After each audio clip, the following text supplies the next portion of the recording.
Royalty is a mask that can hide 1,000 wounds, but pride is the cloak that makes them sharp. Princess Imani of the Adesina dynasty wore both with perfection. Tall, elegant, sharp-browed, and impatient, she walked through her father's marble palace as if the world waited for her command. Servants moved in frightened clusters, eyes lowered, scrambling for air in her presence. To them, she was beauty and certainty, but to the palace staff she was thunder and silk. Of all those who learned to fear her, no one bore the brunt of her moods more than Ao, her family's youngest and poorest driver. Every morning before sunrise, he drove the royal car to the front steps, arms rigid at his side, cap pulled low enough to shield the humiliation from casual onlookers. His shoes were shined, his uniform pressed, yet he was forever reminded, by glances, by sarcasm, by the absence of greetings, that poverty had followed him through the palace gates. Princess Imani didn't just ignore him, she educated him in indignity. One morning, as he opened the car door and waited by the steps, she paused just long enough to let the tension sting. "You're late," she said, though he was 12 minutes early. "Do you expect me to walk in the sun because you don't own a proper watch?" Ao stammered an apology, voice trembling. She cut him off, sliding into the ivory leather seat, eyes fixed on her phone. "Don't speak. Don't breathe too loudly or you'll fog up my windows," she added over her shoulder, then slammed the divider up without another word. Ao exhaled, the shame settling in his stomach like unpaid debt. It never seemed to end. On rainy days, she accused him of driving too slow and soaking her hem. On sunny days, she complained he turned on the air conditioning too soon or too late. If he offered a bottle of water, she rolled her eyes at the smell of cheap hands. If he offered nothing, she scolded him for neglect. Other staff began to whisper, "Perhaps the princess needs a new driver, one from a better family." But the palace major domo shook his head. "No, His Majesty insists on Ao. He saved the king's life once, though she pretends not to remember." Ao never reminded anyone. That kind of history is only as valuable as those who want to remember it. The whole city knew of Imani's pride. Newspapers described her as brilliant, dazzling, uncompromising, never as cruel. Her social media overflowed with curated kindness. Charity galas, photo ops at orphanages, smiles with dignitaries. None showed the way she treated the people closest to her. One afternoon, after a royal event in the old market, Imani scolded Ao for missing a shortcut. "You wasted 15 extra minutes of my time," she announced in front of palace staff, her voice ringing like a golden bell with poison at its core. Ao nodded, hot with shame, knowing she'd changed her destination 3 times, making it impossible to arrive any sooner. That night, when Ao returned to his tiny room in the palace staff block, he stared at the ceiling and wondered, as he often did, if tomorrow would finally be the day he lost everything. But duty is heavy, and he carried it as his father once did. A soldier of traffic, a servant to fate. Typically, when Imani's moods burned hottest, fate found ways to stoke them. The following Friday dawned with the city's festival. A day of processions, press, and expectation. Every member of the royal family was forced into public, where grins had to stretch wider than the familiar walls of the palace. Imani hated such days most. Her patience was thinnest under the camera's gaze. "Ao," she snapped as he held the car door. "Remember, the world is watching me, not you. Don't trip. Don't answer unless spoken to. Do not make eye contact with anyone from the press. If you cause embarrassment, you will regret it." "Yes, Your Highness," he murmured. Driving downtown, the roads clogged with banners and singing crowds, he glanced in the mirror and found her giving instructions to her assistant in clipped, icy tones. Arrival at the festival plaza triggered a swarm of reporters. Ao stepped out quickly to open Imani's door, but chaos descended. A young girl broke from the crowd, tripping on the curb, scattering petals in her panic. Imani stepped back in shock. Her guard lunged forward. Ao was faster. He caught the girl before she fell, planting himself between her and the footmen, scolding. "She's just excited," he said gently, returning the basket to her shaking hands. Imani glared. "Do not interfere," she hissed. "The press is watching." But a photo had already captured the moment.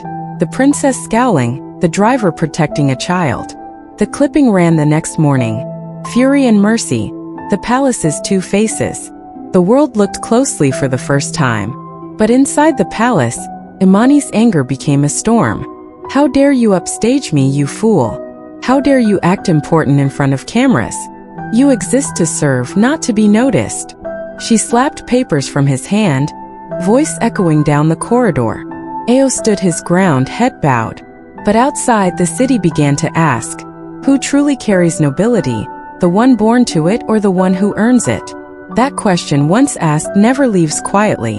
And the world, which had learned to ignore the silent, began waiting for the first crack in the mask of pride. The morning after the festival, the Edesna Palace was crackling with tension. Overnight, dozens of social media accounts debated the photograph. Princess Imani's jaw clenched in contempt, her driver gentling a frightened child. The image fanned across screens, becoming the talk of morning radio and gossip shows. In the servants' quarters, staff traded copies of the city paper. Gone viral. Someone laughed, half terrified, half thrilled. Perhaps now she'll learn, another said, but lower voices warned. Be careful. Pride does not surrender. It sharpens. Upstairs, Imani faced her father, King Edesna, in his stately office. The king set down the morning's paper, his gaze heavy. Tell me, daughter, do you know why the city asks about your driver? Imani stiffened, regal even in discomfort. Because he broke protocol, father. Press always stir up trivial scenes. I can control it. The king shook his head, disappointment clouded with fatigue. Royalty is not only seen by the powerful. The smallest eyes matter most. If one photograph unsettles your crown, then perhaps your crown is made of paper. Imani's lips pressed together. I do more for this family than anyone realizes. Why must I be judged because a servant fumbled at a festival? Your brother once said the same, the king replied softly. Now he is gone, and all remember are his failures of kindness. That wound, older than pride, stung Imani to silence. She left the office, back straighter than ever, shame burning through her. The palace PR advisor demanded damage control. You must be seen with the people, Highness. It is time for a narrative change. Imani's assistant, nervous, presented 3 plans. Visit a city orphanage, serve food at the staff dinner, apologize, privately at least, to Ao. Her pride rebelled. I will not apologize to a driver for doing my job. If the city wishes to see me with him, fine. Let them believe what they want. So began the spectacle. That Friday, dressed in humble linen, Imani rode in the front seat for the first time ever. Ao at the wheel, news cameras swarming as they departed. Her smile was brittle, her conversation icy. At the city children's home, she posed with orphans, distributed boxed rice, read a picture book aloud. The director of the orphanage watched closely, eyes flicking from her perfect posture to Ao's gentle jokes as he lifted toddlers and wiped their noses. An old woman, watching from the shade, whispered to her friend, "The crown rides in the car's front today, but the heart is still in the back." On the drive home, the mood thickened. "Don't try to look pleased," Imani muttered quietly. Furious the cameras lingered so often on Ao during the event. "I'm not looking at anything at all, Highness," he replied, tone careful as always. She turned on him sharply. "Why didn't you resign after yesterday? No one would blame you." "You embarrass me, you embarrass this house," he interrupted softly. "Your Highness, I do my work with dignity. If that brings you shame, it is not my presence, but your gaze that must change." She fell silent, wounded by an honesty too sharp to evade. But the city's curiosity would not die. Ao's simple compassion drew small crowds at the market now. Whispers about the prince of the poor. Vendors pressed coins into his hands. Mothers asked him to bless their babies. Each evening, he donated everything he received to the palace kitchen, feeding those the royal banquets ignored. Imani, furious, tried harder to control the story. She insisted Ao drive her to every event, forced him to wear the most faded uniform, snapped at any sign of dignity. But something strange happened. Ao, no matter how she scolded, met each day with more serenity, more unassailable calm. One night, after a particularly cruel remark in front of the palace guests, Imani overheard 2 gardeners whispering, "Her Highness must remember, No crown can silence a good name. The more she presses him down, the higher he rises. For the first time, embarrassment stung more sharply than anger. The change began not with a grand event, but a crisis no one expected. Ao's mother, long ill, was found collapsed in the city's market street. Rushed to the palace clinic by a group of strangers who only knew her as the royal driver's mum. She lay fevered for days. News reached Imani early that morning, delivered with the day's courtesies, as if passing on the weather. She barely glanced at the report. He will return when she is better. Hire another driver for now. But as she went about her day, shadows moved deeper in the palace. The kitchen somber. The staff silent, faces tight with worry. Even the king noticed, asking, "Where is Ao today?" The palace feels emptier. For 2 days, the palace car went unmoved. The city's children brought flowers for Ao's mother. The market vendor sent stews and coins, notes that read, "For the one who lifts others up." Servants began to talk openly, recalling his small kindnesses, his habitual dignity. Imani watched from the window, unsettled. The world paid attention not to the crown or the princess, but to a man the house trained everyone to ignore. Late that night, as thunder rolled over silvery rooftops, her heart beat in a silence she could taste. In her mind the words repeated, "No crown can silence a good name." And for the first time in years she wondered not whether she was right, but whether she'd ever truly been great. In the coming days, a decision would test everything she believed about worth, pride, and forgiveness. But she still did not know what unexpected mercy was moving toward her, as quietly as sunrise. For 2 days, the palace forgot its own pulse. Without Ao's steady hands behind the royal wheel, everything moved with anxious hesitation. The temporary driver knocked over a flower pot on the east lawn. The youngest servant boy broke a teacup, earning Imani's scold. The kitchen ran late. The city guards forgot the princess's favorite morning drink. Tiny cracks appeared everywhere, and in every corner tongues whispered. Ao always fixed these things before she had to ask. Imani tried to ignore it. She set her jaw, doubling down on perfection, scheduling more public events, demanding more posts on the palace social, increasing her visits to children's charities. But everywhere she went, someone asked, "How is your driver? Is his mother better?" The city praised for both. Each time, Imani's pride made her smile thin and forced. Her answers clipped. "He is resting. Thank you." Inside she burned with confusion. How had she become an afterthought, her own life, her countless efforts, overshadowed by a poor man's quiet absence? How had public favor, which always worshipped crowns, begun to bow to humility instead? One morning came a soft knock at her dressing room. It was her father, King Adesina. His cane tapped slowly on the tiled floor. He watched her with eyes heavy not with blame but memory. "Imani, people speak of your image with respect," he said quietly, "but they speak of your driver with love. Do you know why?" She exhaled, folding her gold bracelet nervously. "Because the city loves the story of a servant's rise. It is just sentiment soon to pass." He shook his head gently. "No, it is not the story they love. It is the truth in him, the dignity he carries, the way he gives honor to others, even when he is denied it." The king's voice lowered. "There is power in being a king, but there is greatness in being worthy of service." She stared at her own reflection, perfect skin, perfect jewelry, wondering how she could look so flawless and feel so empty. "Do you wish to be admired?" her father asked softly. "Or remembered?" That afternoon, Imani slipped from the palace in plain clothes, scarf wrapped low around her face. She caught a city taxi, her first in years, and rode to the palace clinic where Ao's mother lay. She entered the small room quietly, waves of disinfectant and boiled yam in the air. Ao sat by the bed, eyes hollow with worry and fatigue. He looked up in astonishment as Imani entered, nearly rising to bow before remembering she was here without her name.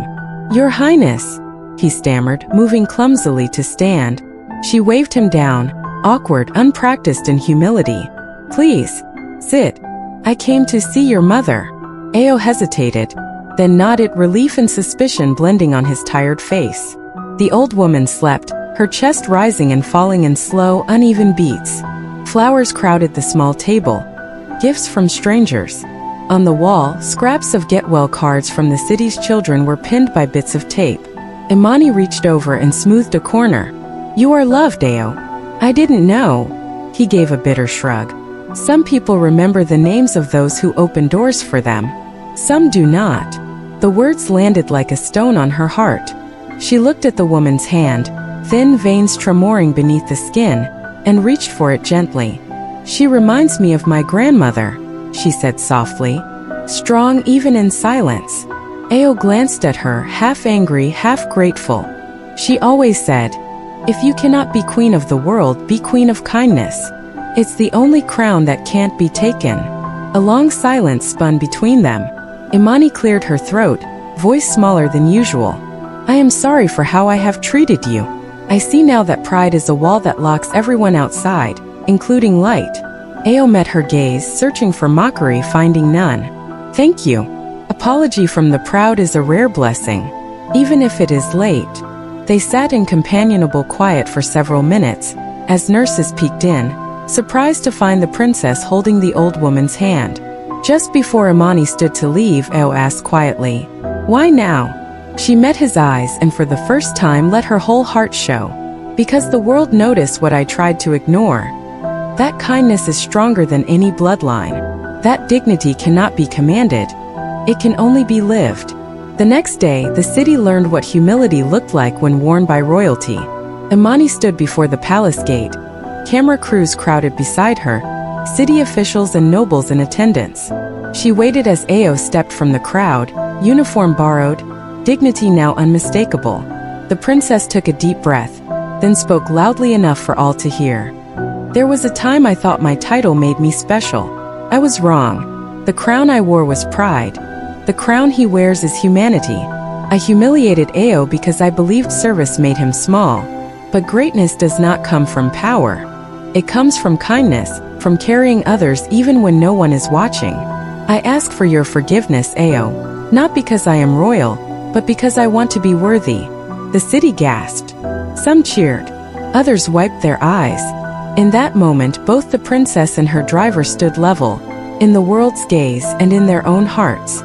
Ao bowed, not as a servant, but as a man whose name could now never be erased. And somewhere in the quiet, 1,000 silent servants felt their own worth begin to rise. Of course, stories do not end so easily. But for the first time, the shape of the palace began to change. Not by decree, not by lineage, but because one proud heart learned the cost and the gift of humility. After the princess's public apology, changes rippled across the palace with quiet urgency. The next morning, servants arrived with cautious hope, unsure if kindness would last beyond speeches. But Imani greeted them by name, her words gentle, her gaze meeting theirs, her instructions firm but never sharp. The first days felt like waking from a long winter, uncertain if spring would truly stay. Ao, back at his post, drove the royal car with the same dignified calm, but now he held his head higher. Elders in the staff mess nodded to him with pride. For the first time, other servants let him sit near the front at meal breaks. Small courtesies, once denied, now granted, became daily rituals. The king noticed first. At a family breakfast, he smiled at Imani between sips of coffee. Strange, is it not, how a single seed of humility can bloom through marble floors? Imani blushed but smiled back. Her pride was different now. Not the sharp pride of being above, but the warmer pride of earning back respect. Still, peace did not come without challenge. Outside the palace walls, the press glowed with stories about a new era for the Adesina house. From humiliation to healing. One headline read, "Social media flooded with praise and skepticism alike." Some called Imani's transformation a PR stunt. Others demanded to know what changes would last. The city, it seemed, needed proof that apologies were not just performances. Ao felt some of the scorn too. In the market, an old vendor winked. "Don't let her fool you, boy. Pride leaves slow." But even as whispers shadowed his steps, he met them all with gentleness, just as his mother taught. "Real change comes slow," he would say. "But cracks in a mountain are how daylight gets in."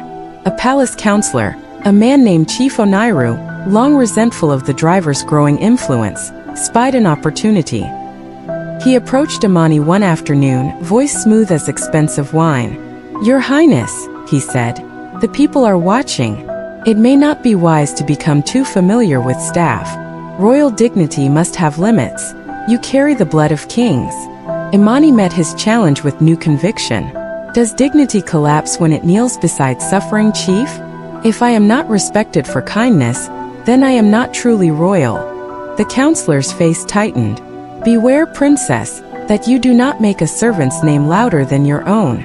She answered coolly, "Perhaps that is what royalty is for, to lift the names that history would otherwise swallow."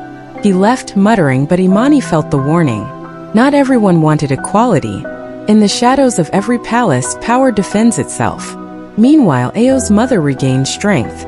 During her recovery, a flood of letters arrived in her small room. Thank you notes not just from palace staff, but from city strangers. Each page thanked her for teaching dignity to the city's favorite driver. One morning, Imani, without fanfare or camera, visited the room herself, bringing her mother's old recipe for yam porridge. The two women ate together, laughter easy, tears close. "I hear Ao saved a princess's soul," Ao's mother said with mischief sparkling in her eyes. Imani shook her head. "No, Ma.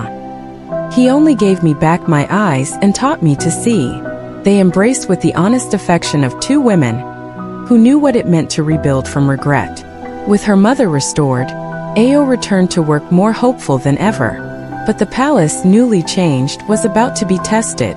Late one evening, armed ruffians attacked the city's largest orphanage, the same one Imani had visited for her image repair. They stole supplies and threatened the staff, sending a chilling warning. The Adesina name protects no one but itself. News swept the city by dawn. The people, once trusting, now murmured. Was her kindness real, or just a passing show? Imani was devastated. Old fear threatened to return. That no matter how generous she became, one act of cruelty, or the city's memory of her pride, could erase everything. In the palace, Chief Oniru whispered urgently, "You must protect your image. Hold a grand banquet. Promise money for repairs." But Ao stood quietly in the antechamber and said simply, "Highness, the city needs courage more than coins. Go.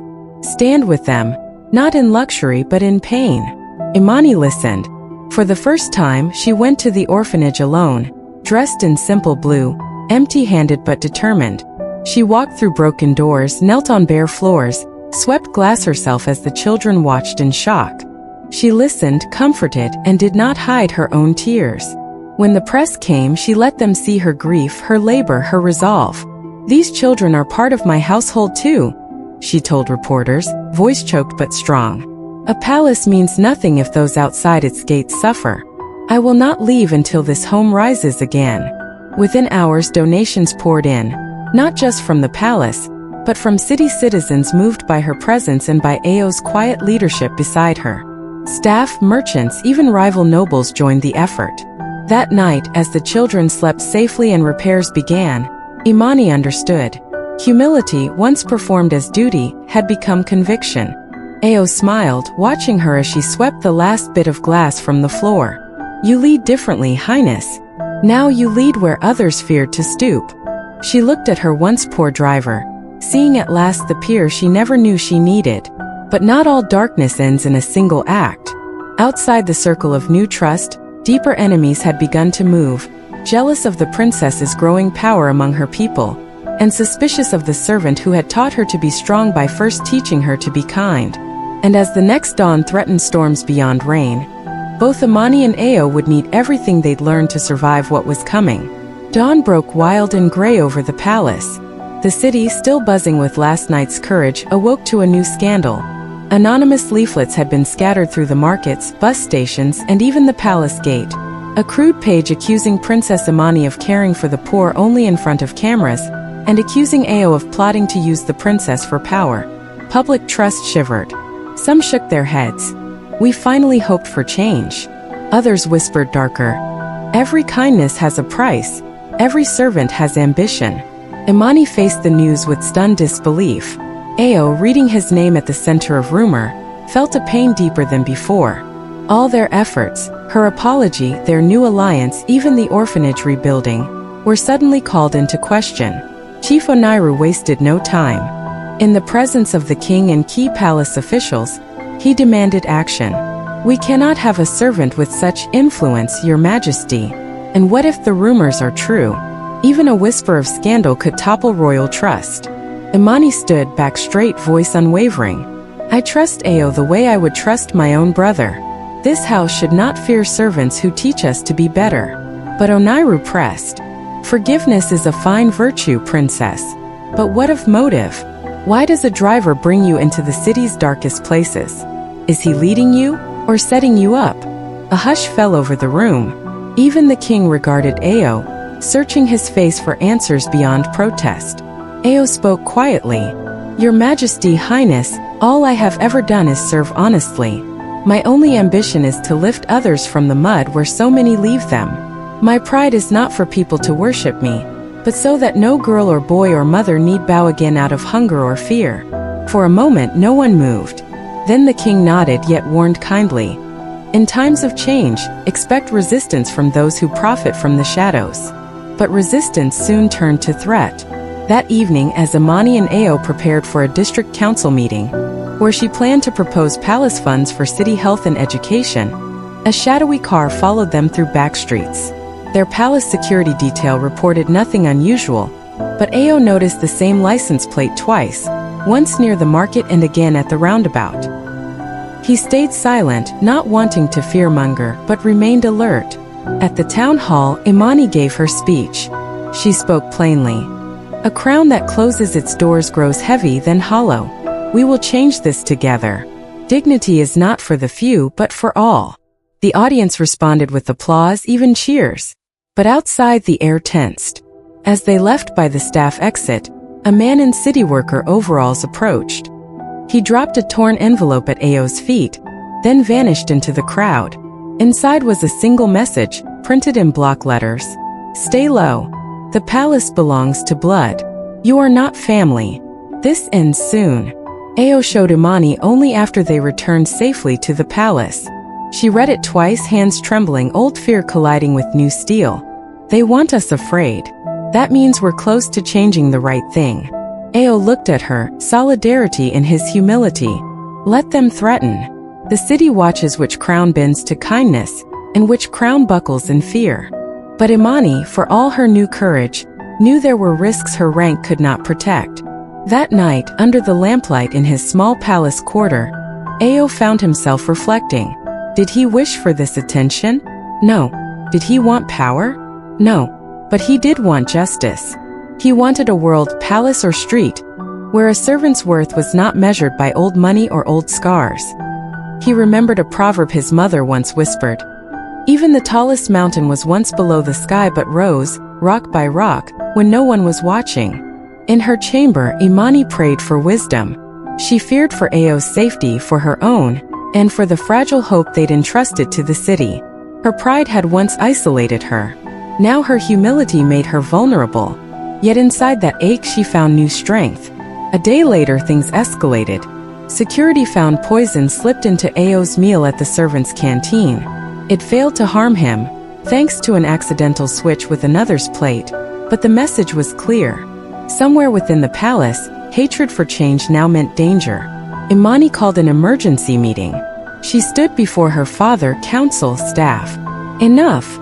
This house will not tolerate threats to the innocent, or suspicion against the honorable. From today, every act of kindness, every scholarship, every meal for the hungry will be overseen by us, not secret committees. We will wear our humility in public, and let the world judge us not by gossip, but by our deeds." The king, awed by his daughter's resolve, declared, "Whoever would harm a servant for kindness has no place here. Let us all remember, the safety of the most humble among us is the first sign of a just kingdom." That evening, Imani visited Ao's mother. She took his hand before everyone. "Council, staff, reporters. Whatever comes next, you are not alone. You brought peace to my crown. I can never repay you, but I intend to try." The city, watching every moment unfold, waited for the final act, where old jealousy would meet new dignity, and where at last, the truth of worth would speak louder than any rumor. Rumors breed fastest in shadows, but justice blooms best in sunlight. A week after the poison attempt, the palace launched a full investigation. The king demanded openness. No rank was immune, no office exempt. The news sent ripples through the city. Old staff clung to their routines in fear. New servants looked to Ao for guidance, hoping he might weather what others could not. Ao, for all his humility, accepted this responsibility. He reassured frightened colleagues, "If their hate cannot poison my heart, it cannot poison yours. We are strongest together, not by resisting change, but by being the change the city must trust." Imani, beside her father for every public event now, made her transformation an active practice. She sat with cooks, asked guards about their children, learned the names and hopes of women who washed her linens. The staff could no longer say she lived above them. They began to say, not without awe and a little disbelief, "She listens." But the enemy was not finished. Chief Onairu, whose influence waned as Imani's grew, decided the only way to reclaim power was exposure, a return to old gossip with teeth. He bribed a junior clerk for forged evidence against Ao. Bank slips, false letters hinting that Ao had stolen donations, had connived to enrich himself under the palace's new charity reforms. The morning of the staff banquet, Onairu slipped the documents onto the king's desk. "You must review these," he warned gravely. "Your house is vulnerable to betrayal not of blood, but of favor." The king frowned, heart heavy, pride wounded. Privately, he summoned Imani. He showed her the pages, disbelief shadowing his face. Imani read them, then laid them down. "I don't need proof on paper to vouch for the proof I have seen in a man's life. But truth belongs to all, not the powerful alone. Let the matter be heard in public." And so, for the first time in palace history, an open tribunal was called. Press, city watchers, merchants, laborers all invited into the great hall, alongside the nobility and council. Word swept like fire. The hall filled with doubt and hope. The accusation was read. Ao, royal driver, stands accused of theft, of self-enrichment, of plotting against the house that raised him. The clerk, pale and sweating, performed his false testimony. Chief Onairu, confident, grinning, waited for chaos. But Ao remained unshaken. "If any man or woman outside these walls can say I have taken from the hungry, I will bear any punishment your justice offers." A wave of murmurs, then a voice from the crowd. The orphanage director, carrying a folder. Ao gave more than any prince. When donations vanished, it was he who brought food from his own kitchen, who never took credit nor coin. A merchant stood. Asked the market. He returned every gift, every bribe offered. "My mother eats today not because of palace gold, but because Ao fixed her roof." A cook, a maid, a city guard, one by one they rose. He gave, he helped, he sacrificed while others watched. Imani turned to her father. "Power is judged by the company it keeps, but character is witnessed by those who have nothing to give in return." Sweating, trembling, the junior clerk at last broke down. "I confess. Chief Onairu threatened to ruin my family's job if I did not forge those slips. Ao never did these things. He is innocent." The hall erupted. Some cheered, some wept. The king rose, voice shaking with relief and pride. A leader who trusts only words on paper cannot see the kingdom in the eyes of the people. Ao is innocent. Chief Onairu, your place is no longer at our table. Greed and pride will always find their own doom. Guards escorted Onairu away, his legacy ruined by the very arrogance he once used to weaponize the crown. The palace erupted in applause, not just for Ao but for all who serve, for justice unbought and truth unashamed. Afterwards, Ao was called to the king's study. The old man, tired but wise, spoke with gravity. "You have cleared your name. You have taught my house through suffering and dignity. What reward, what honor would you accept now?" Ao thought a moment and answered, "Let me serve as I always have, but make the doors wider, so that no good servant again fears shame for humility, or punishment for courage." Imani, standing nearby, smiled for the first time without reservation. "And let me stand beside you from this day as both partner and friend. Your worth has crowned this palace with a glory no jewel can match." That night, a festival blossomed across the grounds. Shared tables, open gates, the poor and the noble eating together beneath lanterns in song. The city outside gathered at the gate, and inside, for once, There was no wall between the high and the humble. Ao's mother, now strong, danced with Zara the cook and old palace guards. Orphans and servants played games on the lawns with the princess leading their laughter. The king toasted all. Tonight, the smallest hand lifted the heaviest crown. Let it be known now and always. In our house, service is the truest sign of nobility. People wrote new poems of the night, new headlines. A kingdom redeemed by humility. But even as music soared and hope danced beneath the palace stars, both Imani and Ao knew, redemption, like worth, is not earned in a single trial. It lives on in the choices that follow every single day. And the city watched, still, wondering what these two, now weathered and wise, would build next. Weeks passed, and life in the palace was no longer what history books remembered. Morning greetings rang from high halls to humble kitchens. The halls echoed with unfamiliar warmth, laughter mixing with sunlight, children from the orphanage visiting for lessons, the city's poor welcome to festivals once reserved for princes. Even the sharpest old critics, those who had doubted Imani's change, found themselves won over by simple daily proof. Ao's place changed too. He was still a driver, but now also advisor to palace charity, trusted with planning, not just orders. The king invited him to counsel. Speak truth, Ao. Remind us when pride returns disguised as tradition.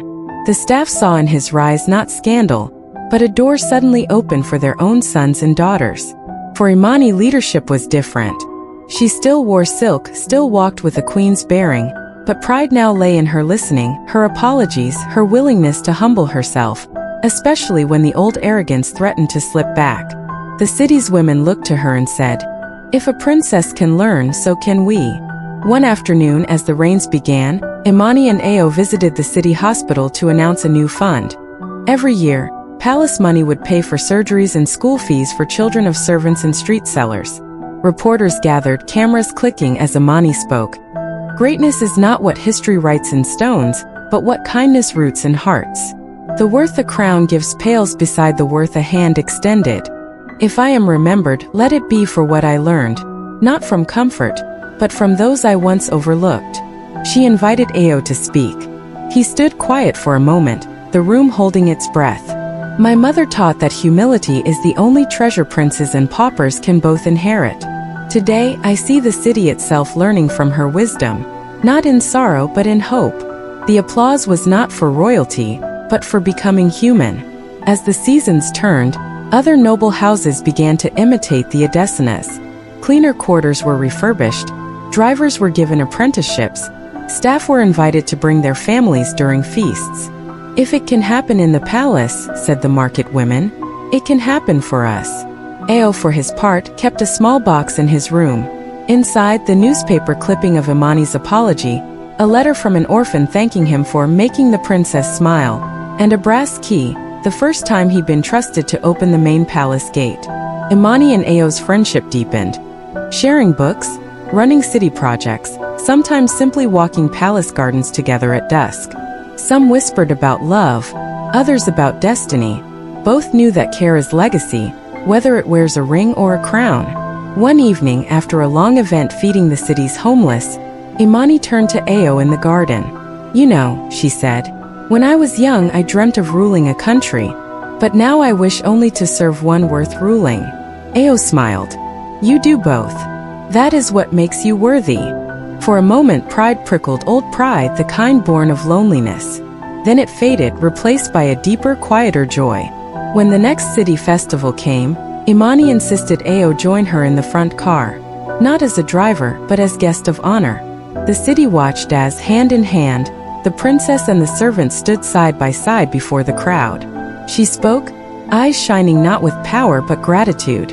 "We are all born into different journeys. Some carry crowns, some carry burdens. But true greatness is crossing the distance between those worlds, refusing to let pride erase possibility." The festival crowd roared, children cheered, old men wept into their hats. And in that moment, every child who had ever felt small, every servant who had ever been made invisible, knew new hope. Later, alone beneath the festival lanterns, Ao confided, "There were days I wanted to give up, Your Highness. But now, I would not trade a lifetime of humility for even a moment of empty glory." Imani took his hand, no longer as mistress but as an equal, and replied, "Without your dignity, this palace would still be cold. What we built together." In the quiet that followed, history shifted. The city talked less about the old scandals and more about the new legacy. Children asked to become drivers. Girls in market stalls called themselves little princesses of worth. The story of the proud princess and the poor driver was told not as caution, but as invitation. A reminder that anyone, no matter birth or burden, can rise, can change, can teach, and can forgive. The city's story changed not with a single speech, but by 1,000 small acts.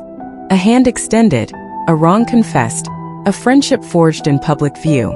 And as new rumors began of daughters from every house demanding better, of sons standing tall regardless of station, a final lesson whispered through the palace winds. No crown is heavier than regret left unspoken. But no treasure is lighter than a heart lifted by humility. Imani and Ao looked out over their city, side by side, knowing that true leadership would always be tested, always require more courage tomorrow than today. Yet in this new dawn, neither was afraid. For the kingdom had finally learned, greatness does not fear to kneel. And when princes and servants meet in truth, a nation is reborn.